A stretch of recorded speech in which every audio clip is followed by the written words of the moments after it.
사랑과 은혜가 충만하신 하나님, 저희를 부르시고 또한 인도하시어 저희 인내와 선한 행실로 주님의 영광을 드러내게 하시니 감사드립니다.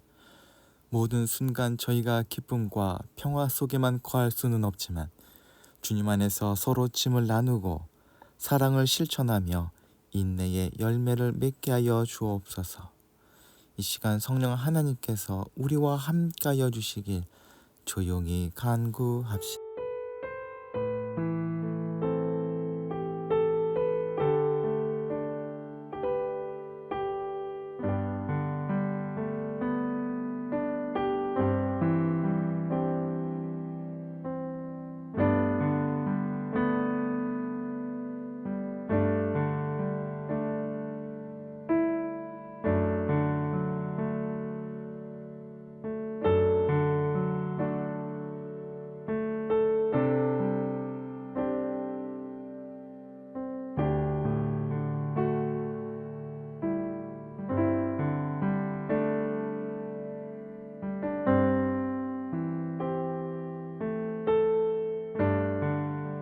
은혜와 사랑의 하나님, 믿음의 백성들이 영원한 생명을 현재에도 누리고 미래에도 누릴 수 있다는 확신을 갖고 살아가도록 인도하여 주시는 하나님께 감사와 존귀와 영광을 올리며 진정으로 경배합니다.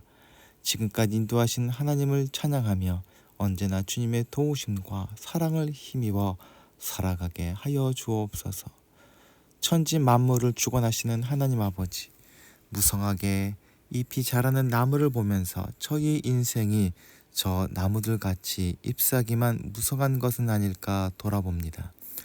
열매 없는 나무가 농부를 기쁘게 하지 못하는 것과 같이 신앙의 열매를 맺지 못하는 저희 생활 역시 하나님을 기쁘게 해드리지 못할 것만 같아 두렵습니다. 하나의 절반이 지나도록 아무런 열매가 없음을 고백합니다. 선한 행실의 열매도 맺지 못했습니다.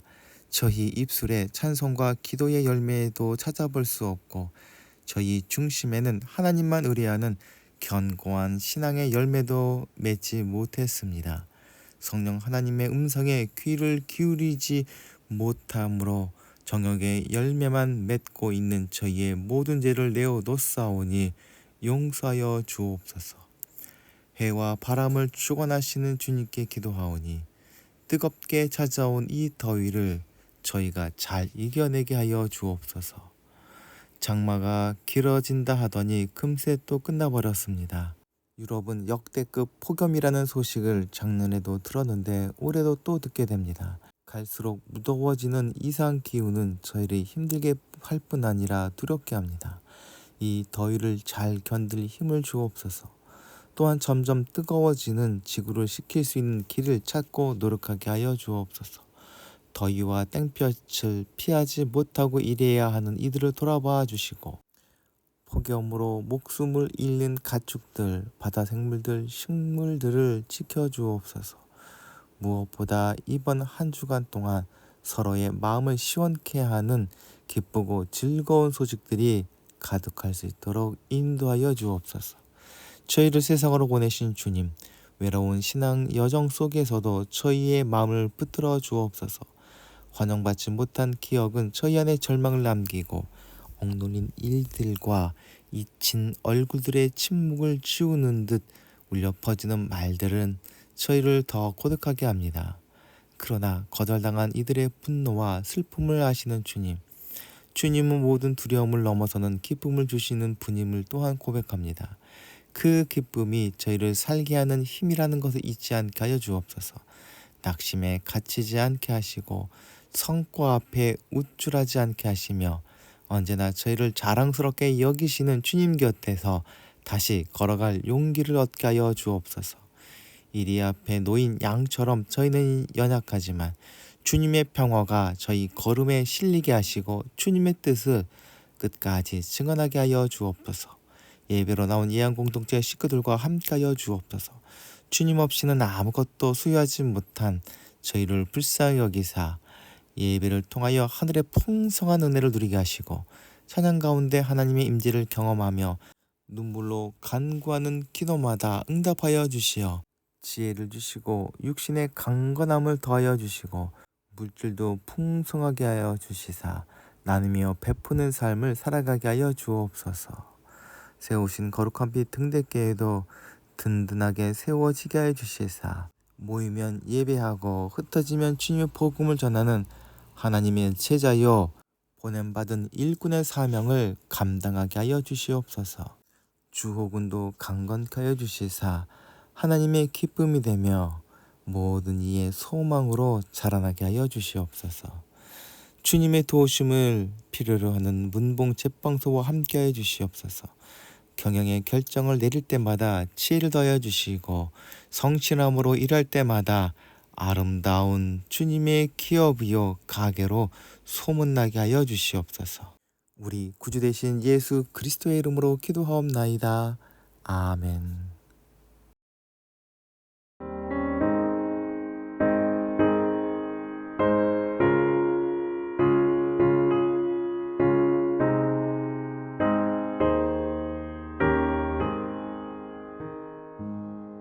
내 주님 지신 십자가 우리는 안 질까.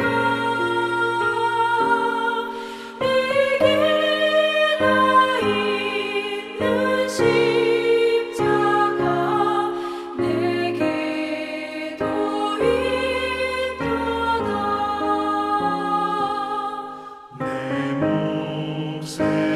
세태인 십자가 늘 지고 가리다. 그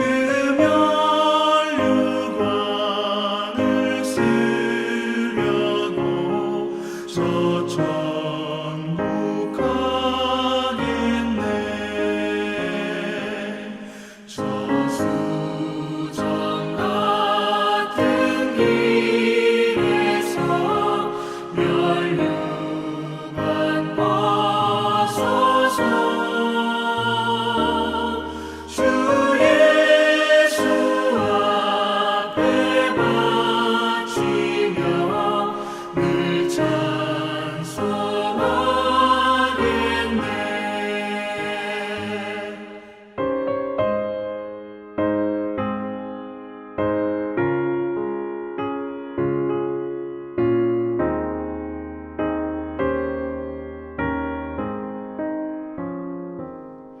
저 천사 소리 높여서 늘 찬송할 때에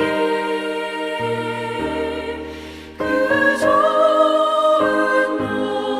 노래곡 저가 참 아름답도다.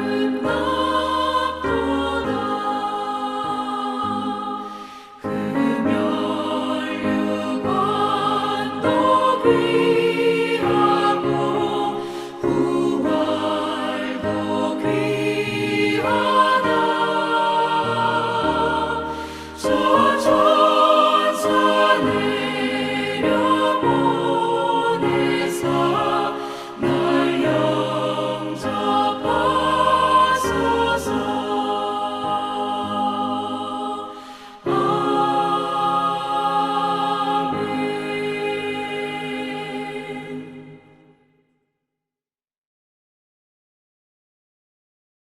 오늘 우리에게 주시는 하나님의 말씀은 누가복음 10장 1절부터 11절 그리고 16절부터 20절까지의 말씀입니다. 이 일이 있은 뒤에 주님께서는 다른 72사람을 세우셔서 친히 가려고 하시는 모든 고을과 모든 곳으로 둘씩 앞서 보내시며 그들에게 말씀하셨다. 추수할 것은 많으나 일꾼이 적다. 그러므로 추수하는 주인에게 추수할 일꾼을 보내달라고 청하여라. 가거라. 내가 너희를 보내는 것이 양을 이리 가운데로 보내는 것과 같다. 전대도 자루도 신도 가지고 가지 말고 길에서 아무에게도 인사하지 말아라. 어느 집에 들어가든지 먼저 이 집에 평화가 있기를 빕니다 하고 말하여라. 거기에 평화를 바라는 사람이 있으면 너희가 비는 평화가 그 사람에게 내릴 것이요 그렇지 않으면 그 평화가 너희에게 되돌아올 것이다. 너희는 한 집에 머물러 있으면서 거기서 주는 것을 먹고 마셔라. 일꾼이 자기 삭을 받는 것은 마땅하다. 이 집 저 집 옮겨 다니지 말아라. 어느 고을에 들어가든지 사람들이 너희를 영접하거든 너희에게 차려주는 음식을 먹어라. 그리고 거기에 있는 병자들을 고쳐주며 하나님 나라가 너희에게 가까이 왔다 하고 그들에게 말하여라. 그러나 어느 고을에 들어가든지 사람들이 너희를 영접하지 않거든 그 고을 거리로 나아가서 말하기를 우리 발에 묻은 너희 고을의 먼지를 너에게 떨어버린다. 그러나 하나님 나라가 가까이 왔다는 것을 알아라 하여라. 누구든지 너희의 말을 들으면 내 말을 듣는 것이요 누구든지 너희를 배척하면 나를 배척하는 것이다.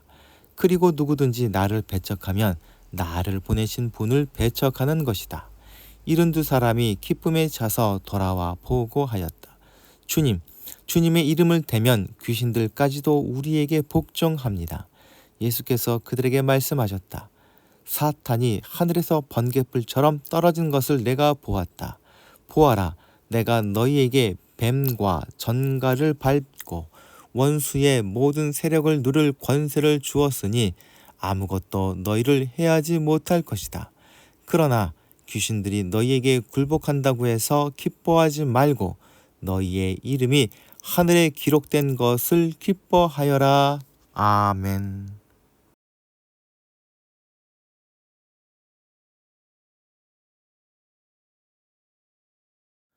장마가 예년보다 일찍 끝나면서 다행히 큰 피해가 없었습니다. 이제 시작될 무더위에도 건강 조심하시고 말씀과 기도 가운데 주님이 주시는 은혜와 위로를 충만히 누리는 25년의 건강한 여름 되시길 또한 바랍니다. 지난주에 이어서 예루살렘으로 향한 여행 이야기를 나누려 합니다. 여행 중에도 주님의 사역은 멈추지 않았고 왕성하게 더욱 확산되어 가고 있습니다. 나아가 주님의 사역은 다른 차원으로 접어드는데 그것은 제자도를 파송하시는 일이었습니다. 이러한 사역을 하신 주님의 의도와 마음이 무엇인지 생각해보고 제자된 우리가 주목해야 할 것은 무엇인지 말씀을 나누면서 생각해 보도록 합시다. 초대교회 당시 사람들은 예수님을 믿는 사람들을 그리스도에게 속한 사람 혹은 그리스도에 미친 사람이라는 조롱으로 그리스도인이라 불렀습니다. 그리스도인이 세상 사람들의 평가라면 말씀 속에서 발견하는 우리 자신의 정체성은 예수님의 제자일 것입니다. 제자가 가르침을 받는 사람이란 의미에서 볼 때 예수님의 가르침을 배우는 일은 그리스도인의 본질이라 할 수 있을 것입니다. 하지만 그리스도인의 또 다른 정체성을 오늘 본문에서 발견할 수 있습니다. 그것은 보냄을 받은 사람이라는 점입니다. 배우는 사람으로서 그리스도인을 제자라 일컫는다면 보냄을 받은 사람으로서 사도라 부를 수 있습니다. 이 사도라는 단어는 보내다라는 히라버 단어에서 나온 말입니다. 기독교에서 사도라는 명칭은 예수님에게 직접 부름을 받은 사람들로 좁게 부르지만 넓은 의미에서 주님께 보냄받은 모든 사람들을 사도라 볼 수 있을 것입니다. 여하튼 배운다는 것은 선생님에게 모여서 가르침을 받는다라는 뜻이면 보냄을 받는다는 것은 그 배운 것을 실천하고 다른 사람에게 전하는 일일 것입니다. 그렇기에 이 두 개념은 뗄래야 뗄 수 없으며 어느 한쪽만 강조한다면 큰 탈이 날 수밖에 없습니다. 배우기만 한다면 세상에 영향을 끼치거나 세상을 바꿀 아무런 힘이나 능력이 없는 허망한 것이 되고 말 것입니다. 반대로 배움 없이 나가서 실천만 하게 되면 본질을 잃어버린 채 세상을 어지럽히는 일만 하게 될 것입니다. 그렇기에 배움과 파송은 나눌 수 없는 생명을 이루는 하나님의 사역인 것입니다. 예루살렘으로 가는 여행길에서 주님은 70명의 제자들을 둘씩 짝지어 보내십니다. 그들이 해야 할 일은 예수님께서 지나게 될 마을에서 앞서 나가 주님의 오심을 알리는 것입니다. 누가복음 9장에 보면 이미도 예수님께서는 사마리아 마을로 제자들을 앞서 보내신 적이 있었습니다. 그리고 파송하게 될 70명이라는 숫자에는 각별한 의미가 있습니다. 창세기 10장에는 홍수 이후 살아남은 노아에게서 비롯된 후손들의 이름을 열거하는데 모두 70명입니다. 그리고 그 70명은 70족속을 이루게 됩니다. 여기에서 이르는 세상의 모든 민족을 가리킨다 할 수 있습니다. 또한 민수기에서는 70명의 장로들에게 하나님의 영이 임하였다 합니다. 70이라는 숫자는 완전을 의미하며 전부의 뜻을 가지고 있습니다. 그런 면에서 누가복음에만 등장하는 70명의 파송은 땅끝까지 복음을 전한다는 신학적 의미를 가지고 있다고 신학자들은 이야기합니다. 주님께서 곧 가게 될 마을들의 제자들을 파송하신 사실은 무엇을 의미합니까? 주님은 파송하는 이유를 추수해야 할 것이 많다라는 말씀으로 대신하십니다. 가을이 되어 온 들판에 곡식이 누렇게 익어가면 농부는 추수를 시작합니다. 그런데 그 추수의 시간은 무한정 주어진 것이 아닙니다. 추수의 때를 놓치거나 갑작스러운 비라도 내리면 거둘 수 없게 되거나 곡식들은 수확할 수 없는 상태가 되어버리는 불상사가 생기고 합니다. 그렇기에 농부는 추수 때가 되면 온 가족을 동원하고 온 마을 사람들에게 도움을 청하고 그래도 안 되면 일꾼을 사서 추수의 때를 놓치지 않으려 애를 씁니다. 추수라는 은유는 예수님께서 예루살렘으로 향한 여정을 시작하셨다는 것과 연결할 수 있습니다. 이 여정 끝에 주님은 고난을 당하시고 마침내 죽음을 맞으실 것입니다. 이는 세상에 오신 예수님의 모든 사역이 맺는 결실이라는 점에서 추수의 때라 부를 만합니다. 나아가 주님의 다시 오심을 기다리는 지금도 어찌 보면 추수의 때라 볼 수 있을 것입니다. 이렇게 기간이 정해진 추수의 때를 놓치지 않기 위해서 예수님께서는 주인에게 청하여 추수할 일꾼을 보내달라고 청하라 제자들에게 말씀하신 것입니다. 그리고 그 응답으로 함께하게 되는 제자들 모두는 추수를 위한 일꾼이 되는 것입니다. 주님은 이제 곧 파송할 제자들과 나아가 추수를 위해 부름받은 우리를 비롯한 모든 일꾼들을 향해서 귀한 가르침과 삶의 지침을 주십니다. 주님께서 제자들을 비롯한 우리에게 가라 하신 복음을 전하는 길은 결코 평탄한 길이 아닙니다. 위험이 가득하고 고난이 기다리는 곳이 우리가 가야 할 세상입니다. 이러한 사실은 여행을 시작하자마자 경험하였습니다. 앞서 예루살렘을 향한 여정 중 처음 겪은 일이 사마리아 사람들의 박대였습니다. 그러한 일들을 미리 알고 계신 주님은 양을 이리 가운데 보낸 것과 같다라는 말씀으로 그 애틋한 마음과 우리를 향한 걱정을 표현하십니다. 보내실 70명은 양처럼 제 앞가림도 할 수 없어 보이는 여리고 영악하지 못한 사람들로서 닳고 다른 세상 사람들을 당해낼 수 없어 보입니다. 그럼에도 불구하고 그들을 보내야만 하는 이유는 추수 때가 되었지만 일꾼이 턱없이 부족하기 때문입니다. 주님의 명령이 얼마나 긴박하고 중요한 것인지는 길에서 아무에게도 인사하지 말라고 하신 명령에서 드러납니다. 인사를 주고받는 시간조차 낭비라고 느껴질 정도라는 것입니다. 그리고 제자들을 2명씩 짝지어 보내는 것은 증언이 효력을 갖기 위해서 2명의 증인이 필요하다는 신명기의 말씀을 따른 것으로 먼저 생각할 수 있습니다. 하지만 한편으로 이리가 우글거리는 험한 세상 속에서 사명을 감당하기 위해 서로 돕고 서로를 위로하며 서로를 위해 기도하기 위한 것으로 볼 수도 있을 것입니다. 순한 양 같은 제자들을 이리가 가득한 소굴로 보내야 할 만큼 하나님 나라를 전하는 것은 시급하고 매우 중요한 일인 것입니다. 이어서 주님은 서역을 위한 채비에 대해 이야기하십니다. 주님은 파송할 제자들을 일꾼으로 부르시는데 일꾼이라면 당연히 품삯을 받아야 하고 또 일하기 위한 물품도 공급받는 것이 마땅할 것입니다. 여행을 위한 물품으로 누가복음에만 언급되는 전대는 여윳돈을 보관하는 용도로 여행자들이 소지했다 합니다. 그리고 배낭은 옷이나 음식을 보관하는 가방입니다. 거친 팔레스타인을 여행할 때 여분의 신발은 또한 필수적입니다. 그런데 주님은 이러한 모든 것들을 준비하지 말라 하십니다. 이렇게 말씀하시는 주님의 의도는 하나님께 쓰임받는 일꾼은 오직 하나님의 도우심만을 의지해야 한다는 것입니다. 주님은 그 사실을 7절에서 보냄받은 자들이 받을 몫이 있다는 것으로 설명하십니다.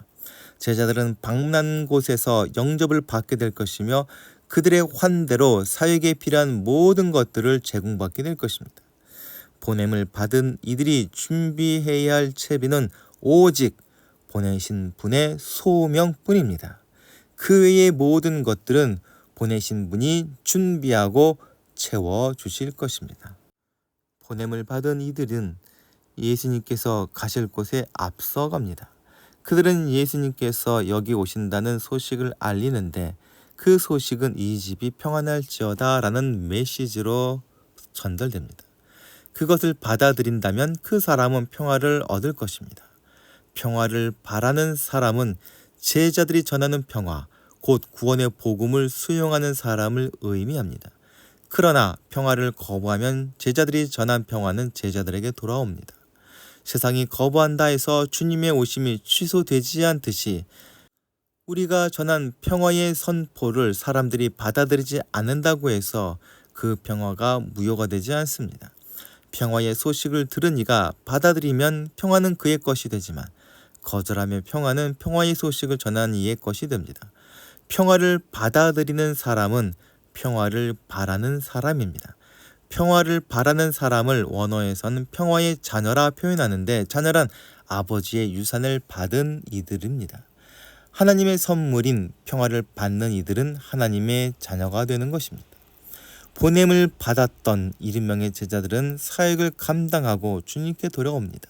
그리고 그들이 경험한 일들을 주님께 말합니다. 그것은 매우 놀라운 보고였습니다.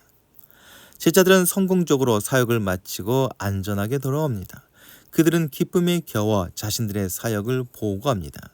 그들이 사역을 하면서 가장 놀라고 인상 깊었던 것은 아마 귀신들이 자신에게 항복했다는 사실이었던 것 같습니다.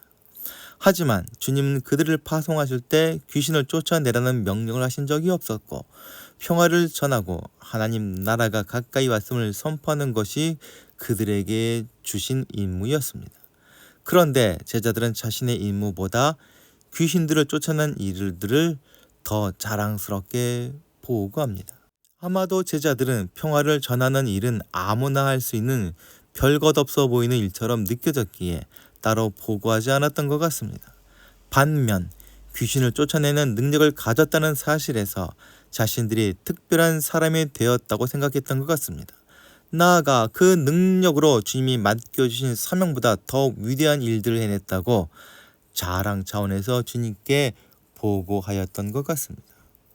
주님은 제자들이 귀신을 쫓아낸 일들을 인정하시지만 그들에게 더 중요한 것이 따로 있다 하십니다. 그것은 너희 이름이 하늘에 기록된 것으로 기뻐하라는 것입니다. 정말 중요한 것은 일꾼들이 능력을 행했다는 것이 아니라 하나님께서 그들의 이름을 기억하신다는 사실입니다. 이름이 하늘에 기록되었다는 말의 뜻을 알려면 이름이 땅에 기록되었다는 말과 비교할 필요가 있습니다. 땅에 기록하는 이름은 성공한 사람, 부유한 사람, 권력자, 능력자, 공을 세운 사람, 즉 영웅, 호걸의 이름입니다. 이에 반해 하늘은 땅이 기억하지 않는 이름들을 기억합니다. 이 땅에서는 많은 귀신을 쫓아내는 능력을 행한 제자의 이름을 기억하고 기록하겠지만 하늘은 어떤 인정도 받지 못한 제자의 섬김을 귀히 여깁니다. 이것이야말로 성공과 승리를 넘어서는 하나님의 판단이자 주님의 기쁨입니다. 사역이 성공적이지 못하고 패배하고 실패한 것처럼 보여도 사람의 중심을 보시는 하나님은 우리의 헌신을 기억하시고 우리의 충성에 기뻐하시며 그 기쁨에 제자된 우리를 초대하십니다. 이를 깨닫고 신뢰하는 사람들이 진정한 하나님의 일꾼인 것입니다. 우리는 구원의 기쁨이 얼마나 위대한지를 절실히 느끼지 못하고 살아갑니다. 우리가 예수님을 믿고 구원받았다는 사실, 미래에 있을 부활과 영원히 썩지 않을 몸으로 영생한다는 사실에 대한 기쁨을 제대로 느끼지 못할 때가 많이 있습니다. 그리스도의 제자이자 보냄을 받은 우리는 우리를 구원하고자 하는 하나님의 사랑을 알고 아직도 구원을 알지 못하는 사람들을 향한 주님의 안타까움과 하나 되어야 합니다. 그렇기에 이한공동체 식구들 모두 예배 가운데 우리를 향하신 주님의 사랑으로 말할 수 없는 감격과 기쁨으로 충만하게 되길 바랍니다. 아울러 아직도 주님을 모르는 세상을 향한 안타까움에 동참함으로 보냄받은 일꾼으로 자원해야 할 것입니다. 주님을 따르는 제자로 구원의 감격을 누리는 하나님의 백성이요, 그 복음을 세상에 전하기 위해 보냄받은 일꾼으로서 사명을 감당함으로 하나님께서 그 이름을 기억하시는 이한공동체 식구들 되시길 소망합니다. 다 함께 기도하시겠습니다. 사랑과 은혜가 충만하신 하나님 아버지, 복된 구원의 소식을 듣고 살아가게 해 주심을 감사드립니다. 복음의 놀라운 기쁨을 전하는 일꾼의 삶을 감당하게 하옵시고 구원의 기쁨이 어떤 권세와 은사보다 더 큰 기쁨임을 잊지 않으며 살아가게 하여 주옵소서. 우리 구주 되신 예수 그리스도의 이름으로 기도하옵나이다. 아멘. 다 함께 공동체의 고백을 하겠습니다. 하나, 우리는 문제가 있습니다. 둘, 문제에는 끔찍한 대가가 있습니다. 셋, 하나님은 그 해결책을 가지고 계십니다. 넷, 그 해결책은 믿음으로 누립니다. 지금은 길과 진리요 생명 되신 예수 그리스도의 은혜와 세상을 이처럼 사랑하사 독생자까지 내어주신 하나님 아버지의 지극하신 사랑하심과 성령님의 감화 감동하심과 교통하심이 이 시간 머리 숙인 이한공동체 식구들과 그 가정과 기도하며 진행하는 모든 일들 위에 지금부터 영원토록 함께하여 주시길 간절히 축원하옵나이다. 아멘.